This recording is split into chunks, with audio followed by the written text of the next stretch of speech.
Hello students, मैं M के Pandey mathematics में आप सबों का स्वागत करता हूं। आज इस वीडियो में हम लोग ऐच्छिक नियामक ज्यामिति का जो लास्ट चैप्टर ऐच्छिक चैप्टर है 7.4 एक्सरसाइज, उसके क्वेश्चन के बारे में पढ़ेंगे। उसका क्वेश्चन जो 1 से 4 तक है काफ़ी इम्पोर्टेंट क्वेश्चन है, काफ़ी ध्यान से देख के उसको बनाना है। और आगे वाला क्वेश्चन कंसेप्ट पर है तो उसके आगे बताते हैं। पहले चलिए 1 नंबर से देखते हैं। उम्मीद है कि एक्सरसाइज 7.1 से 7.3 तक ये सारे क्वेश्चन बन गए होंगे, समझ में आ गया होगा।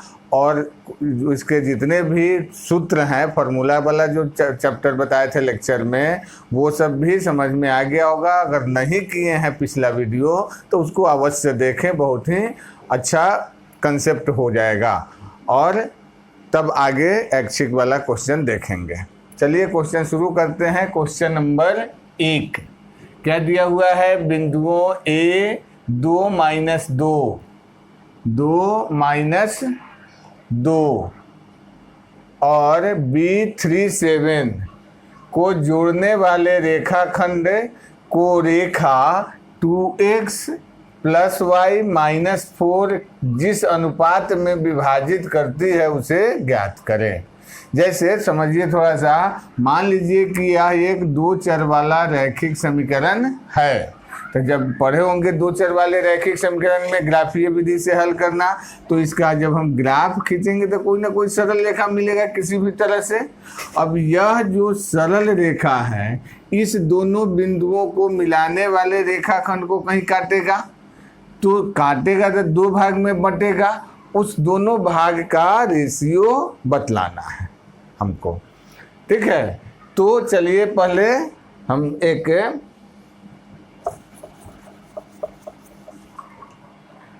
मान लीजिए AB रेखाखंड है। A का कोऑर्डिनेट दिया हुआ है 2 - 2, A का कोऑर्डिनेट 2 - 2 है और B का कोऑर्डिनेट 3 7 है, ठीक है। अब मान लेते हैं कि इस समीकरण का जो आलेख होगा, कहीं ऐसे आलेख आएगा इसका जो इसको यहाँ P बिंदु पर काट रहा है। ये समीकरण जो दिया गया है 2x + y - 4 के आलेख जो हैं AB को P बिंदु पर काटता है। तो इसका रेशियो AP और BP का रेशियो बतलाना है। यहाँ लिखते हैं, माना कि रेखा समीकरण 2x + y - 4 = 0 का आलेख AB को P बिंदु पर K/1 में बांटती है, K/1 में बांटती है, ठीक है। यहाँ इसको K/1 लिए, AP और BP का अनुपात K/1 हो गया। अब विभाजन सूत्र का यहाँ प्रयोग करेंगे।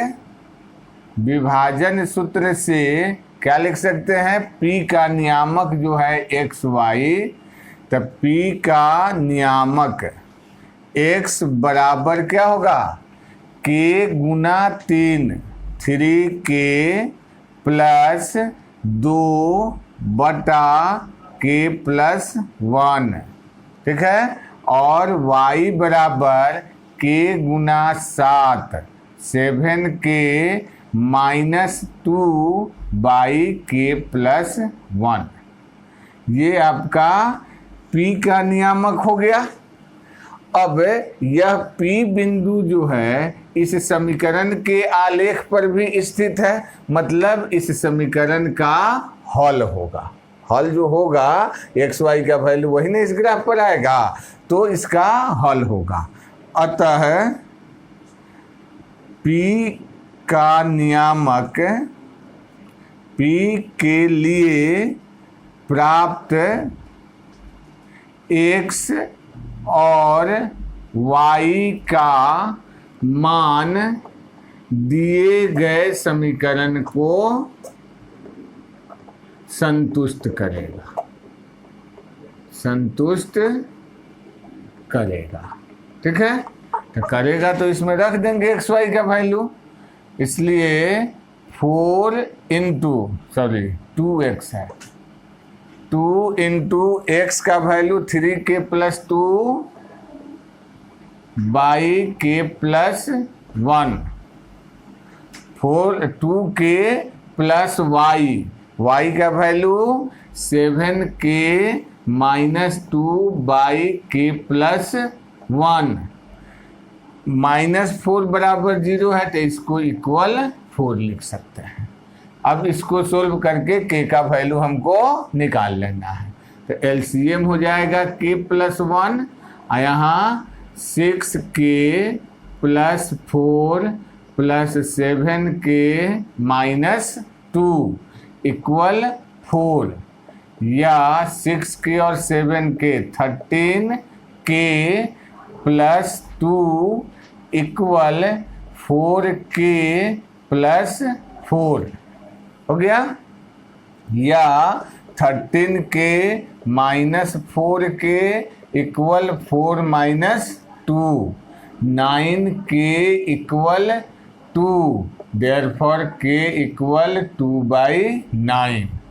अतः अभीष्ट अनुपात, जो अनुपात हमको निकालना है, अनुपात बराबर k अनुपात 1 है, यानी 2/9 अनुपात 1, दोनों में 9 से गुना कर दीजिए तो 2 अनुपात 9, यही आपका आंसर होगा।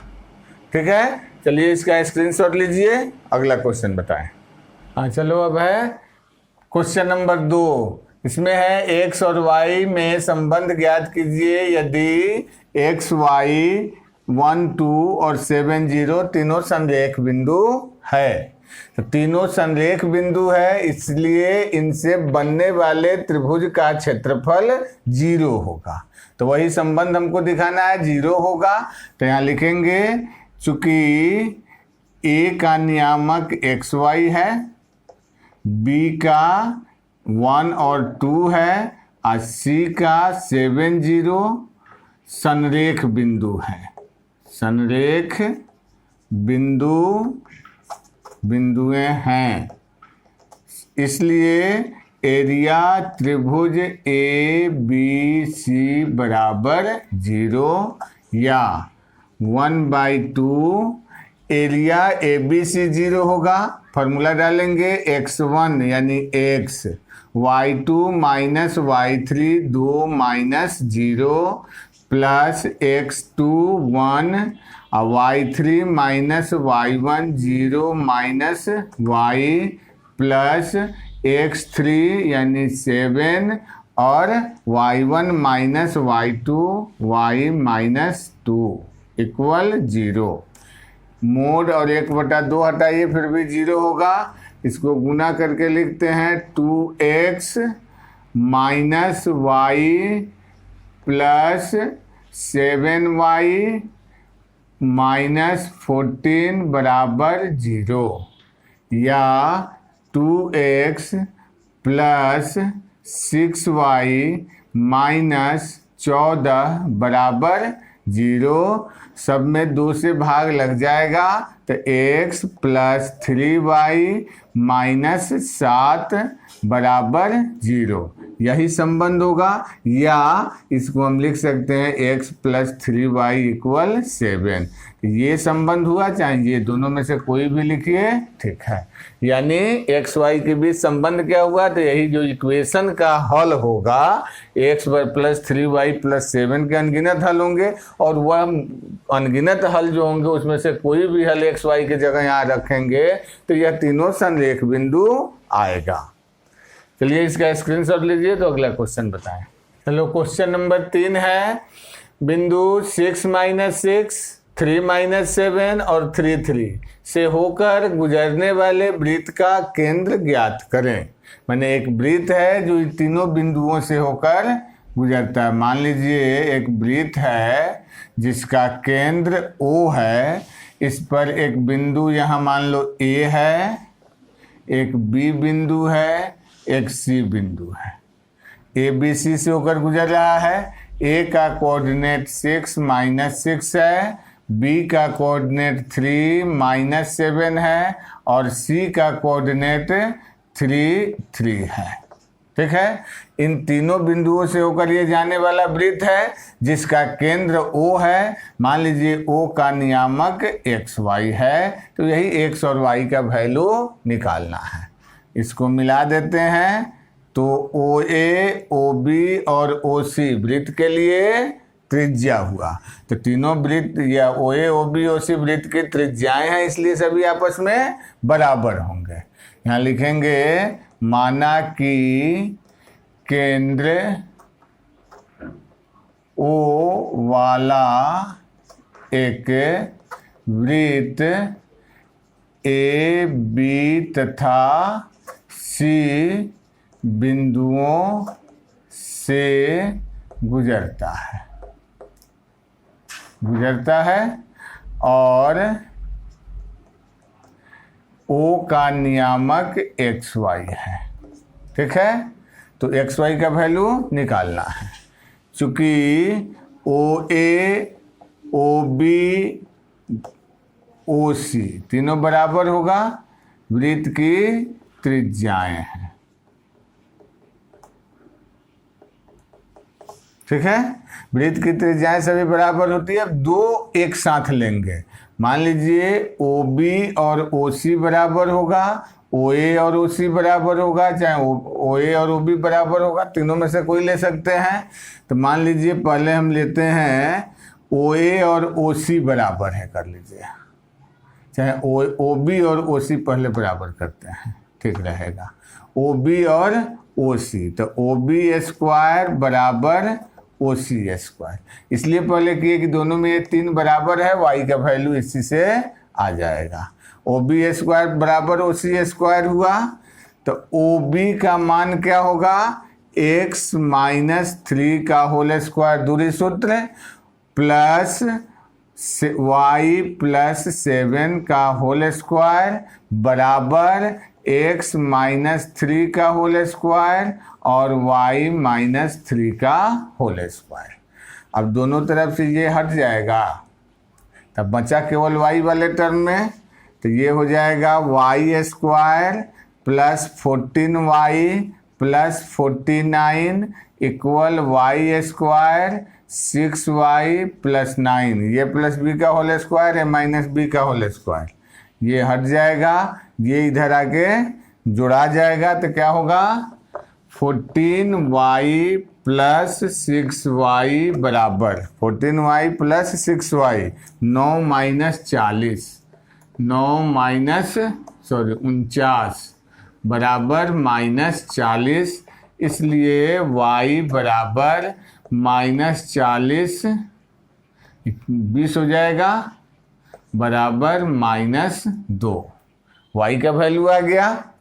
अब कोई एक लेते हैं फिर इस दोनों को, तो चूंकि OA स्क्वायर बराबर OB स्क्वायर, तो OA हो जाएगा आपका x - 6 का होल स्क्वायर और y + 6 का whole square equal OB x - 3 whole square अब प्लस y + 7 का होल स्क्वायर हो गया।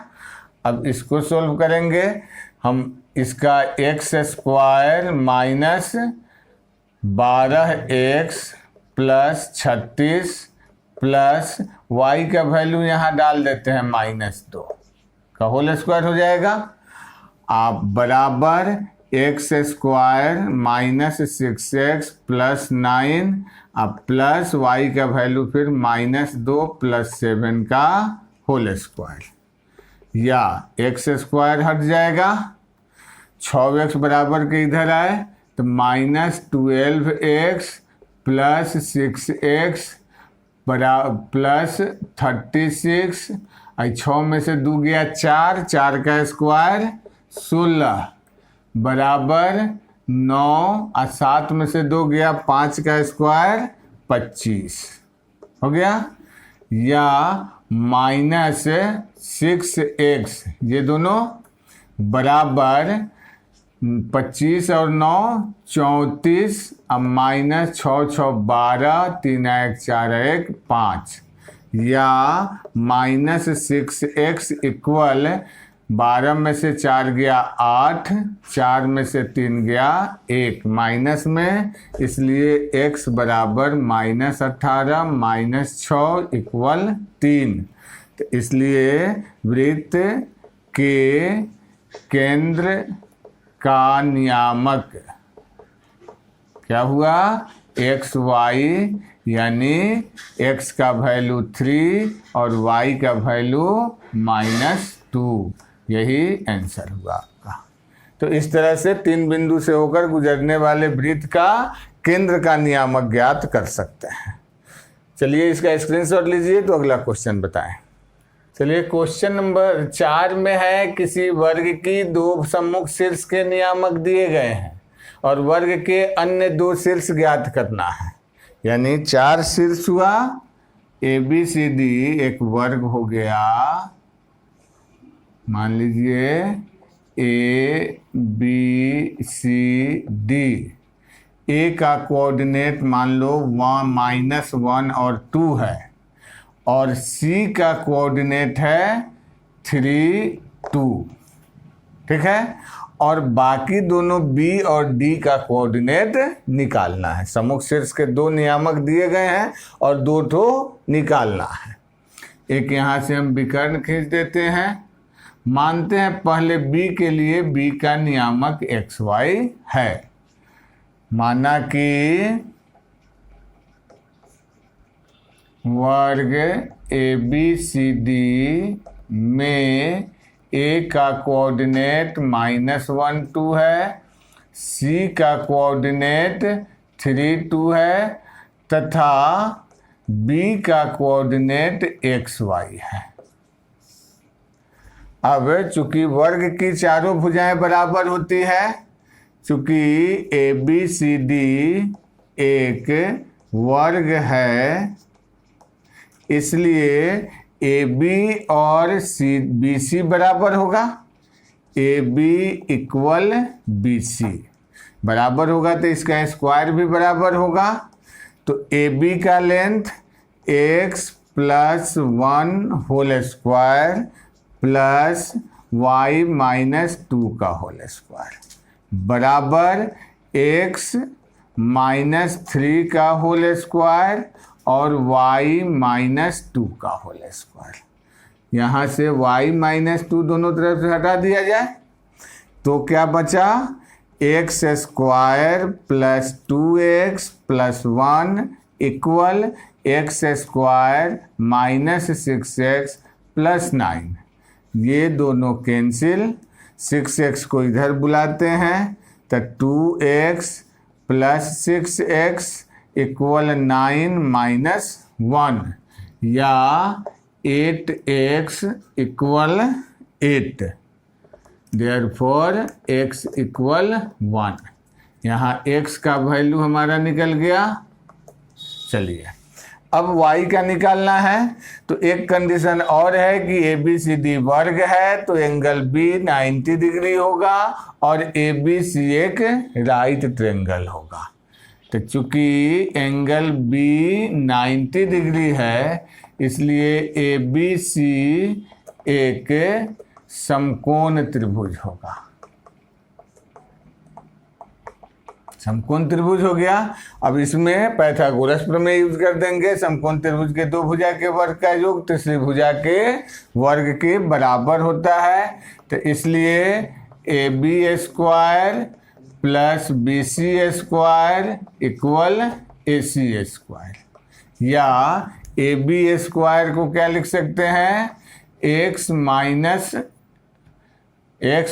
1 का होल स्क्वायर अब plus y - 2 whole square plus BC square x minus 3 whole square और y माइनस 2 होल स्क्वायर बराबर AC स्क्वायर यानी 3 + 1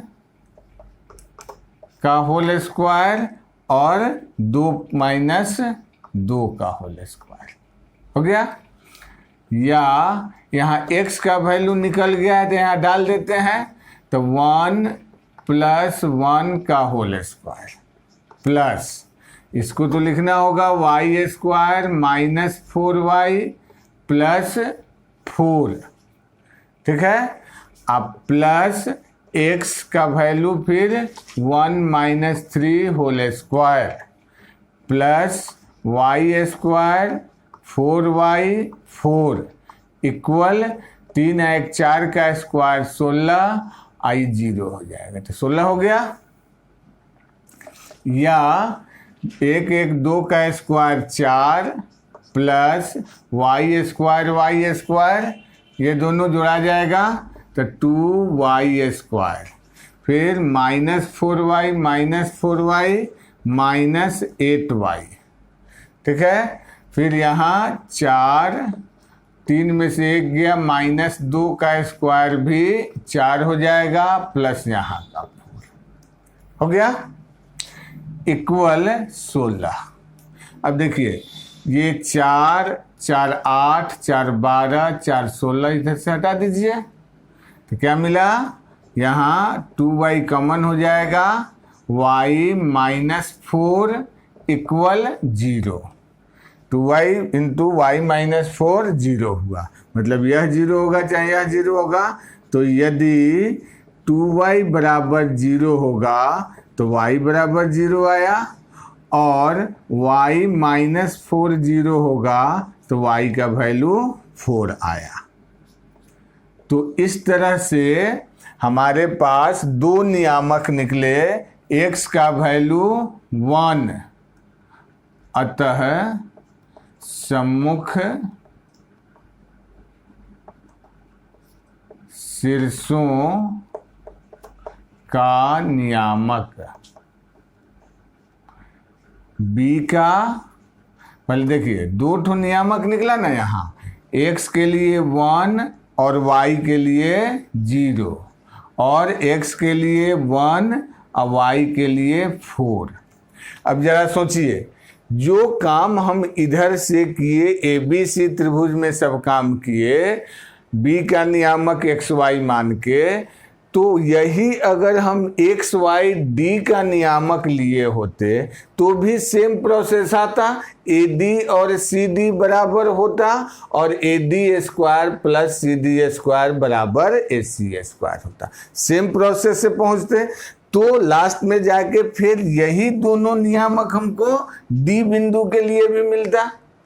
तो अभी दोनों नियामक एक बिंदु का तो हो नहीं सकता है, और कोई एक ही नियामक B का भी हो और D का भी हो, चूंकि दोनों बिंदु अलग अलग है तो इसलिए यह दोनों के लिए केवल एक बिंदु हो नहीं सकता है। तो यहाँ पर हम क्या करें, 2 नियामक मिला जिसमें एक नियामक हम B के लिए मान लेंगे और दूसरा नियामक D के लिए ले लेंगे। कोई एक B का नियामक होगा और एक D का नियामक होगा। तो यही 1 0 और 1 4 माने सम्मुख शीर्ष के नियामक होंगे। चलिए इसका स्क्रीनशॉट ले लीजिए तो अगला क्वेश्चन बताते हैं। चलो क्वेश्चन नंबर 5, किताब निकालिए और क्वेश्चन को अच्छे से पढ़ लीजिए। पहले उस क्वेश्चन को लिखना और दिक्कत है। सबसे पहले क्वेश्चन में दिया क्या गया है, किसी स्कूल का एक फील्ड है, प्लेग्राउंड है, जिसमें रेक्टेंगुलर, जिसमें 1-1 मीटर पर गमला रखा हुआ है या पेड़ रोपा हुआ है। उसके अंदर एक त्रिभुजाकार घास का मैदान है, ठीक है। और उसी त्रिभुज का नियामक बिंदु का ज्ञात करना है 2 आधार पर। कह रहा है एक बार बिंदु A को शीर्ष माने मूल बिंदु मानिए और उसके आधार पर P, Q और R का नियामक बताइए। और फिर एक बार कह रहा है C को मूल बिंदु मानिए और उससे नियामक निकालिए, ठीक है। दोनों ही कंडीशन में नियामक निकालना है और तब उससे वृत्त त्रिभुज का क्षेत्रफल निकालना है जो दोनों बराबर आना चाहिए। क्योंकि त्रिभुज तो एक ही है, नियामक बदलेगा लेकिन क्षेत्रफल पर कोई असर नहीं पड़ना चाहिए। ठीक है, तो चलिए इसको हम देखते हैं। हम फिगर ऐसे उसको दो जगह बांट के बना चुके हैं। पहले फिगर में क्या है, जो त्रिभुज है उससे क्या कीजिएगा, स्केल रख के उस बिंदु का, जैसे P बिंदु का नियामक निकालना है तो P से स्केल रख के देख लेंगे कि यहाँ AB पर, यही AB आपका x अक्ष हो रहा है। AB जो है x अक्ष है और यहाँ y अक्ष हो रहा है। ठीक है, y अक्ष।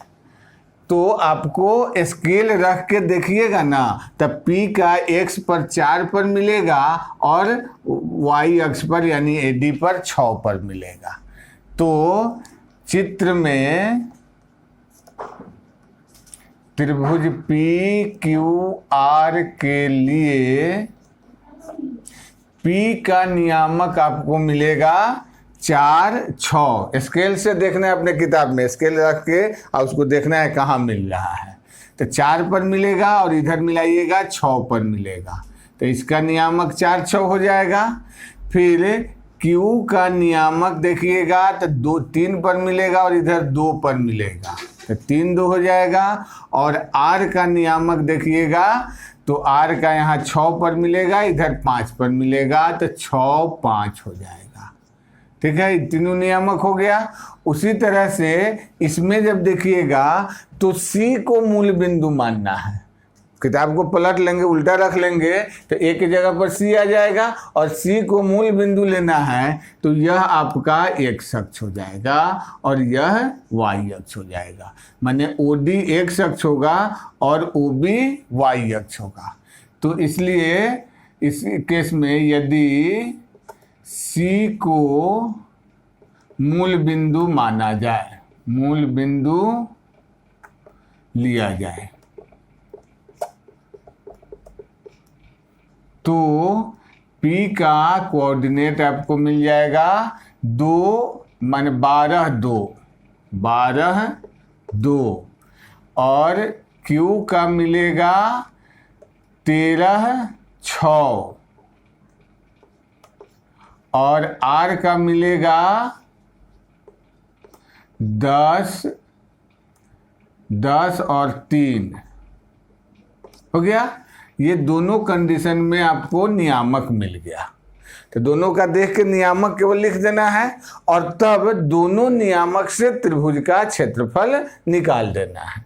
यहाँ त्रिभुज का क्षेत्रफल निकालिए तो पहले लिख देते हैं 4, 6 हुआ, 3, 2 हुआ और 6, 5। अब फर्स्ट वाला फिर से यहाँ लास्ट में लिख लेना रहता है 4, 6 और तब त्रिभुज PQR का क्षेत्रफल बराबर, इधर से 4 दूना 8, 5 तिया 15, 6 छक 36, 4 पंचे 20, 6 दूना 12 और 6 तिरका 18 हो गया। अब इसको सोल्व कीजिए। 1/2, 6, 5, 11 और 8, 19 का 9, 4, 1, 5, 59, 8, 2, 10 का 0 और 1, 1, 2, 1, 3, 2, 5। ठीक है, बराबर 1/2 गुना 9 यानी 9/2 वर्ग इकाई। ये आ गया फर्स्ट केस में आपका त्रिभुज का क्षेत्रफल। अब चलिए दूसरे केस में कह रहा है कि जब C को मूल बिंदु मान के जो नियामक लिखे उससे भी त्रिभुज का क्षेत्रफल निकालिए। तो इसमें भी आपको कितना कितना है, 12, 2 है, 13, 6 है और 10, 3, 12, 2। तब त्रिभुज का क्षेत्रफल इधर से 12 छक 72, 13 तिया 39, 10 दूना 20 ये हो गया, माइनस 12 तिया 36, 10 छक 60 और 13 दूना 26 बराबर 1/2। 9 और 2 11, 3 3 6 और 7 13, 131। 6 और 6 12, 3 और 6 9 और 3 12। ठीक है, बराबर 1/2 गुना 11 में से 2 गया 9, बाकी कट जाएगा, ये कटेगा नहीं, 2 हो गया, बराबर 9/2 वर्ग इकाई। ठीक है, तो यहाँ भी 9/2 वर्ग इकाई आया, यहाँ भी 2/9 वर्ग इकाई आया, 9/2 वर्ग इकाई, और यहाँ भी 9/2 वर्ग इकाई। इसलिए दोनों ही स्थिति में, दोनों ही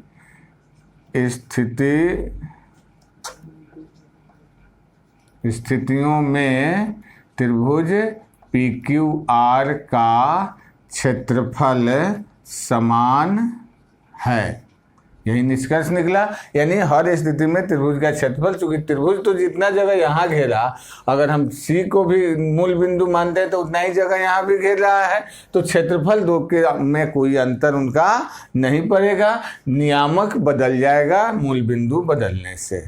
ठीक है, चलिए, तो इस तरह से आपका ये 5 नंबर क्वेश्चन था। तो क्वेश्चन नंबर 5 तक हुआ। इस वीडियो में इतना ही। क्वेश्चन नंबर 5 तक कंप्लीट कीजिए। अगले वीडियो में इसका शेष क्वेश्चन मिलेगा। चलिए, चैनल को सब्सक्राइब करना, वीडियो को लाइक और शेयर करना ज़रूर मत भूलिएगा, और कंप्लीट कीजिए। अगले वीडियो में पूरा नियामक ज्यामिति कंप्लीट हो जाएगा, उसके बाद अगला टॉपिक देखा जाएगा।